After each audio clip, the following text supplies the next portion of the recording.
ఒక చిన్న గ్రామం. ఆ గ్రామంలో రామయ్య అనే రైతు ఉండేవాడు. అతను చాలా మంచివాడు. కష్టపడి పనిచేసేవాడు. అతనికి భార్య లక్ష్మి. వాళ్ళిద్దరూ ఆ గ్రామంలో చాలా సంతోషంగా ఉండేవారు. రామయ్యకు ఒకే ఇష్టం. అది పొలంలో పంటలు వేయడం. ఆ సంవత్సరం రామయ్య తన పొలంలో అల్లుగడ్డ పంట వేశాడు. అతను ప్రతిరోజు ఉదయాన్నే లేచి పొలానికి వెళ్ళి పంటకు నీళ్లు పోసేవాడు, కలుపు తీసేవాడు, ఎరువులు వేసేవాడు. అతని శ్రమ ఫలించింది. ఆ సంవత్సరం అల్లుగడ్డ పంట చాలా బాగా వచ్చింది. పొలమంతా పచ్చని అల్లుగడ్డ మొక్కలు, నేలలోపల ఎన్నో పెద్ద పెద్ద అల్లుగడ్డలు. రామయ్య చూసి చాలా సంతోషించాడు. లక్ష్మీ, చూడు ఎంత బాగా పంట వచ్చిందో. నిజమే, మీ కష్టం ఫలించింది. ఇవాళ మార్కెట్కి వెళ్తారా? అవును, ఈరోజే వెళ్ళి అమ్మేస్తాను. ఈ అల్లుగడ్డలకు మంచి ధర వస్తుంది. చీకటి పడకముందే ఇంటికి చేరుకోండి. రామయ్య పొలంలో పండిన అల్లుగడ్డలను తవ్వి తీశాడు.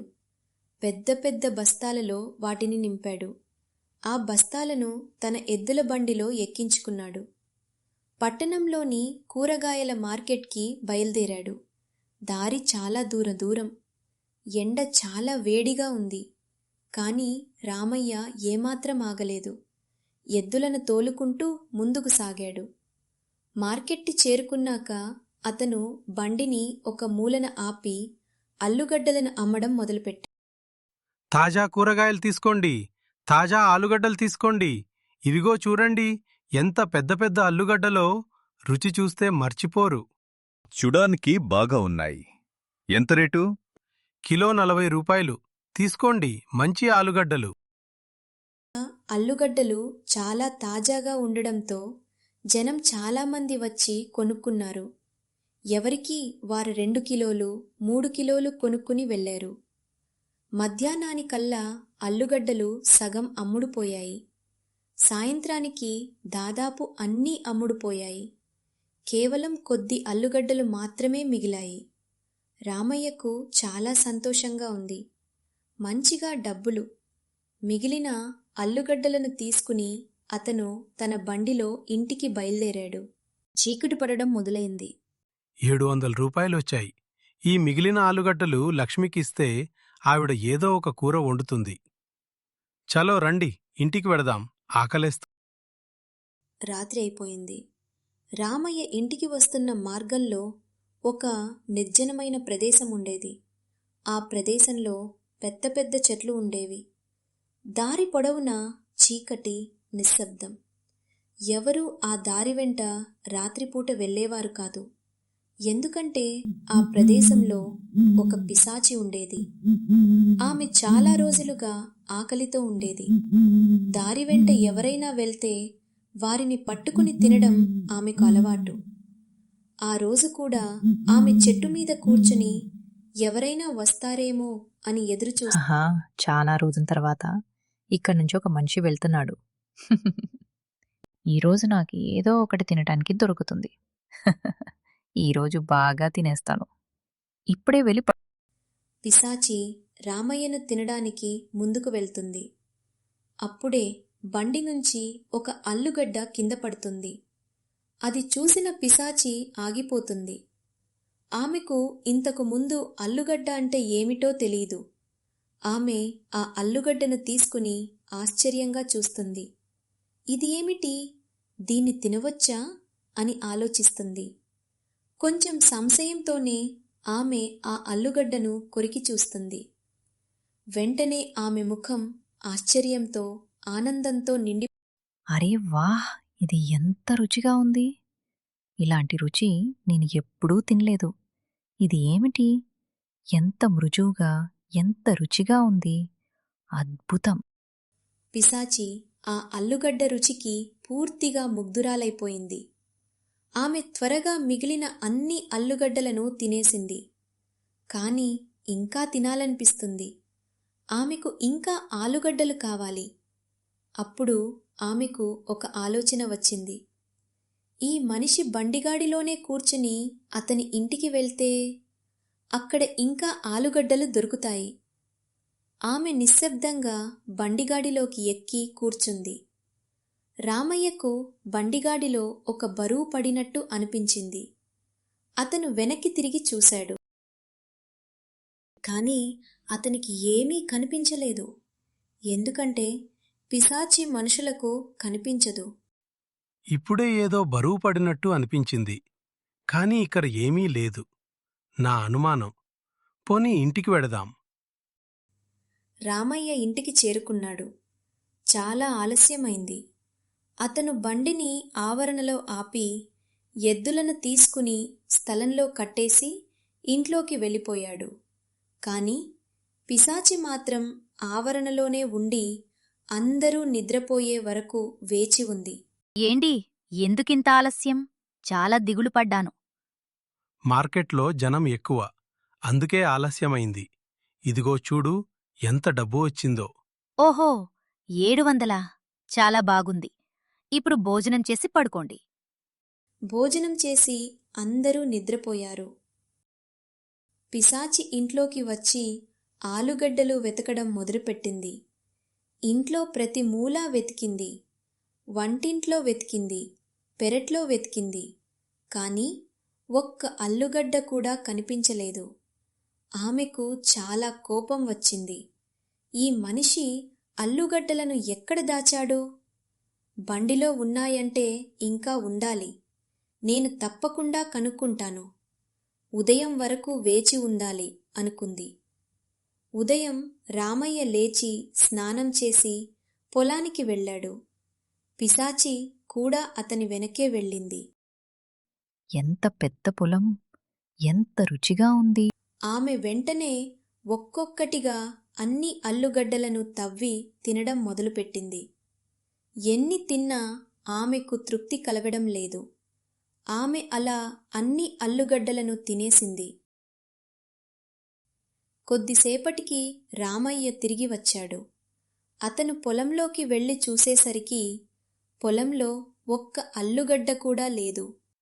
ఇదేంటి, ఇక్కడ ఇన్ని ఆలుగడ్డలు ఉండేవి ఒక్కసారిగా ఎలా మాయమయ్యాయి? ఎవరు తవ్వి తీసుకెళ్లారు? మార్కెట్లో అల్లుగడ్డలకు ఎంత డిమాండుంది. ఇప్పుడు నేను ఏమి చేస్తాను? ఈ పంట కోసం ఎంత కష్టపడ్డాను. ఇప్పుడంతా వృధా అయిపోయింది.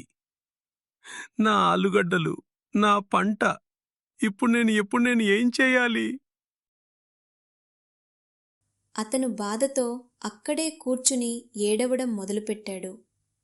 పిశాచి చెట్టుమీద కూర్చుని రామయ్య ఏడుపు చూస్తోంది. రామయ్య ఏడుస్తున్నాడు చూసి ఆమెకు చాలా బాధగా అనిపించింది. తను తిన్న అల్లుగడ్డలే ఆమె పంట. తను వల్ల ఈ మంచి మనిషికి చాలా నష్టం జరిగింది. అతను ఎంత కష్టపడ్డాడో, ఎంత ప్రేమగా పంట పెంచాడో ఆమెకు అర్థమైంది. ఆమెకు పశ్చాత్తాపం కలిగింది.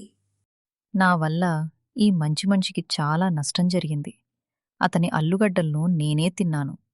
ఇప్పుడు నేను మళ్ళీ వాటిని పెంచాలి. రామయ్య తన పంట కోల్పోయిన బాధతో బాగా అనారోగ్యానికి గురయ్యాడు. అతనికి జ్వరం వచ్చింది. మంచం మీద పడుకున్నాడు. లక్ష్మి అతని పక్కనే ఉండి సేవ చేసింది. రామయ్య మనసంతా తన పంట గురించే ఆలోచనలతో నిండిపోయింది. అతను కలలలో కూడా అల్లుగడ్డలనే చూస్తున్నాడు. లక్ష్మి అతన్ని ఓదార్చడానికి ప్రయత్నించింది. కాని రామయ్యకు ఏమాత్రం ఊరటలేదు. ఇది చూసి పిశాచి స్వయంగా పొలంలో పనిచేయడం ప్రారంభించింది. ముందు పొలం శుభ్రం చేసింది. పెద్ద పెద్ద కలుపు మొక్కలను తీసేసింది. నేల దున్నడానికి కూడా సహాయం చేసింది. తరువాత మంచి అల్లుగడ్డ విత్తనాలను ఎంచుకుని వాటిని నాటింది. ప్రతిరోజు ఉదయాన్నే లేచి వాటికి నీళ్లు పోసింది, ఎరువులు వేసింది. మొక్కలు పెరగడం చూసి ఆమెకు చాలా సంతోషంగా అనిపించింది.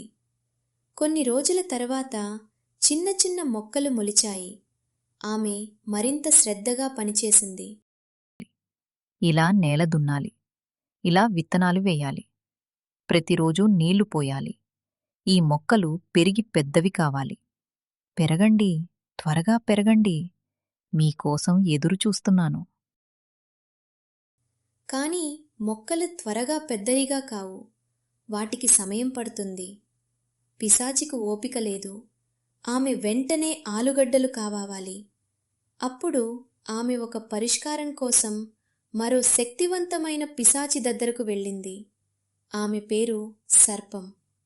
ఆమె చాలా శక్తివంతమైనది. ఆమెకు ఎన్నో మాయలు తెలుసు. సర్పమక్క, నేనొక రైతు పొలంలో అల్లుగడ్డలు నాటాను. కాని అవి త్వరగా పెరగటం లేదు. ఇక్కడ్నుంచి 100 మైళ్ళ దూరంలో ఒక కొండ ఉంది. అక్కడ ఒక మాయా నీటి చెరువు ఉంది. ఆ నీటిని తీసుకుని పొలంలో చల్లితే సంవత్సరాలు పట్టే పని కొన్ని క్షణాల్లో జరుగుతుంది. నిజమా? అలాంటి మాయానీరు ఉందా? నేను వెంటనే వెళ్ళి తీసుకువస్తాను. పిశాచి వెంటనే కొండకు బయలుదేరింది. ఆమె చాలా వేగంగా ప్రయాణించింది. ఎందుకంటే ఆమె పిశాచి కదా. కొండ చేరుకుని ఆ మాయా నీటి చెరువును కనుగొంది. పిశాచి ఆ నీటిని తీసుకుని వెంటనే తిరిగి వచ్చింది. ఆమె ఆ నీటిని పొలంలో చల్లింది. కొన్ని క్షణాల్లో మొక్కలు పెద్దవి అయ్యాయి. నేలలోపల వేలాది పెద్ద పెద్ద ఆలుగడ్డలు పండాయి. పిశాచి ఆనందంతో గంతులు వేసింది. అద్భుతం! ఇన్ని ఆలుగడ్డలు! ఇది నిజమేనా? ఇప్పుడు రామయ్యకు నేను సాయం చెయ్యగలను. కొద్ది రోజుల తర్వాత రామమయ్య ఆరోగ్యం బాగుపడింది. నెమ్మదిగా పొలం దగ్గరకు వెళ్ళాడు. దగ్గరగా వెళ్ళి చూసేసరికి అతను ఆశ్చర్యంతో నోటిమాట వచ్చింది. ఇది నిజమేనా? నా పొలం ఇలా ఎలా మారింది? ఇన్ని ఆలుగడ్డలు అంతకు ముందు కంటే ఎక్కువగా ఉన్నాయి. ఎవరు చేశారిది? రామయ్య ఆనందంతో అల్లుగడ్డలను తవ్వి తీయడం మొదలుపెట్టాడు. అతను పెద్ద పెద్ద బస్తాలలో ఆలుగడ్డలు నింపాడు. లక్ష్మికి చూపించాడు. లక్ష్మి మొదట నమ్మలేదు. కాని బండిలో ఆలుగడ్డలు చూసి ఆశ్చర్యపోయింది. అప్పుడే అక్కడ పిశాచి ప్రత్యక్షమైంది. భయపడకండి, నేను మీకు హాని చెయ్యను. నీవెవరు? ఎక్కడ్నుంచి వచ్చావు? మీ అల్లుగడ్డలను తిన్నది నేనే.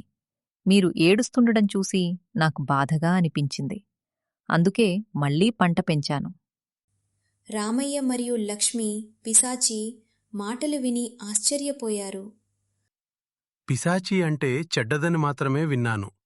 కాని మంచి పిశాచి కూడా ఉంటుందని ఈరోజు తెలిసింది. మీరు మాకోసం ఇంత కష్టపడ్డారు. మాకు మీరు పిశాచిలా కాదు, దేవతలా కనిపిస్తున్నారు. నేను మీ ఆలుగడ్డలు తిన్నాను. అది నా తప్పు. దాన్ని సరిచేయటం నా బాధ్యత.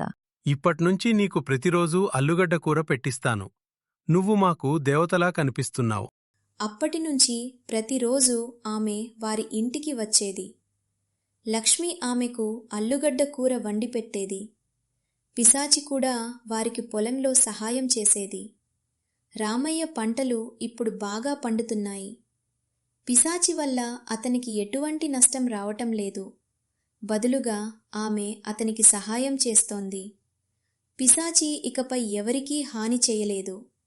ఆమె రామయ్య కుటుంబంలో ఒక భాగమైపోయింది. గ్రామస్తులు కూడా ఆమెను చూసి భయపడేవారు కాదు.